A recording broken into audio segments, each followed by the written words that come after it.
Hey guys, welcome back to Books. Today I thought I would do a tag video, and I had seen the Clean Slate book tag kind of going around. It's the start of the new year, it's January, it is still January, almost February though, but anyways, I thought I would do this tag. This tag was originally created by Catalyst Reads, so I'll link that video down below. Number one is, what genres do you want to read more or less of this year? As far as more of, I feel like I would really like to read a little bit more paranormal and fantasy. Obviously, you guys know I still love my romance, but I think there's definitely a lot of really good paranormal romance out there that I used to read a lot of and just haven't read as much recently. And then there's kind of an increasing amount of fantasy kind of romance, or just fantasy in general, that just seems so amazing and a lot of people are raving about it. So I really want to check out a few more of those types of reads. So kind of like keep with what I like, but just branch out a little bit from, kind of the contemporary or historicals that I'm more used to. So number two is, have you read any books recently that have challenged or changed your beliefs? Not really.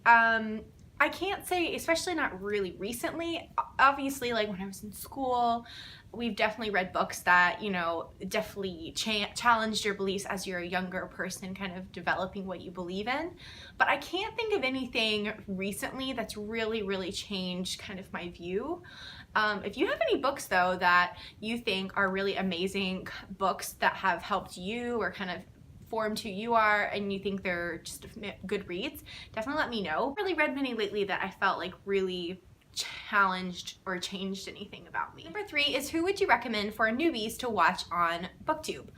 I would recommend that, I am not like an expert on this because I'm pretty new myself, but I guess what I would recommend is that you find people that have similar tastes to you, because I think you're gonna be able to converse a lot more about those books. And also, if you don't find people that have the exact same taste as you, that's okay. Some of my favorite booktubers don't read the same books as me, but I just love their personality, or I love the way they talk about books. So my recommendation is just kind of, go around and try a bunch of different channels, find what you like, find people who read similar things or people who you can kind of connect with. I do have a couple of recommendations that I just personally really enjoy, and I think they have really fantastic channels. So there are many, many people that I love watching, but I just picked three for this video. But they are Literatureads.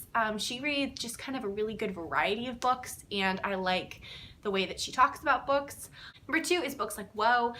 She reads just fantastic, kind of diverse books, books about a lot of different subjects, from your romance to your nonfiction to, more contemporary. And I just think she has really good recommendations, and she speaks about books very in an educated manner, and I really appreciate that. And number three would be Averielovesbooks.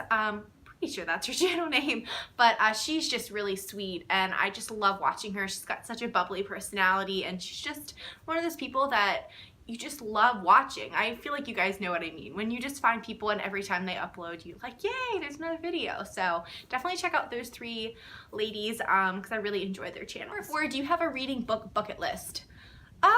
Not really. I'm not really one of those people that feel like, oh, I have to read this, this, and this, or I'm not really someone who necessarily feels like they have to read the classics. I used to feel like that, and that I wasn't kind of like good enough if I didn't read all of the classics and love them, but I've kind of gotten over that in the past few years, and some of the classics I've read I have really enjoyed, some I haven't. So as far as a bucket list, I think it's just to keep reading books that I like and to keep reading books that make me happy, and let that be enough. Number five is, what about Booktube surprised you the most? This is the answer I've seen going around a lot, but it's kind of what pops into my mind first as well, and that is just how nice everyone is and how kind. And I've loved talking with all of you guys in the comments, and that's probably the most fun part about this, is just meeting people who have similar reading tastes or love to read as well. So everyone's just been so nice and so kind, and I've just been I guess I've been surprised by how much I've just enjoyed making the videos too. I'm a fairly shy person in real life, so I think this has been a really fun outlet. Number six is, what are some of your goals? As far as Booktube goals, I think it's just to keep uploading videos that I would want to watch. That's what I always try and think of when I'm uploading things, like what are things that I really look forward to watching or would want to watch, and then also just to be consistent, to try and keep them up at a regular pace, which I've done okay with. There have been a few moments when life just kind of got in the way. As far as other goals, I mean, as I don't really mind how many books I read. That's not really important to me. It's just kind of, I guess my goal would be to read when I want to. Not to feel pressured to read, but also not feel bad if I do want to just read and not watch TV or not watch something else, to kind of just go off what I want to do and kind of be a little more free, I guess. Number 7 is, what author, dead or alive, would you want to meet? There are so many that it's pretty impossible to narrow this down, but I'm gonna pick one just for the sake of this tag, and I guess I'm gonna go with like someone more recent to me, which would be like Lisa Kleypas. You guys know I love her books, and I would just love to know how she does like her research for her historical romances, because a lot of her books, as well as a lot of the other ones as well, you can tell they have to do a lot of research for these things, and like the history nerd in me is so interested to know how they do the research, like what sources they use, how they kind of go through that process. So, not to mention, I mean, how does she write these swoony characters? So I'd love to meet Lisa Kleypas. Number 8 is, would you rather have your life written by a favorite author or portrayed by your favorite actor in a movie?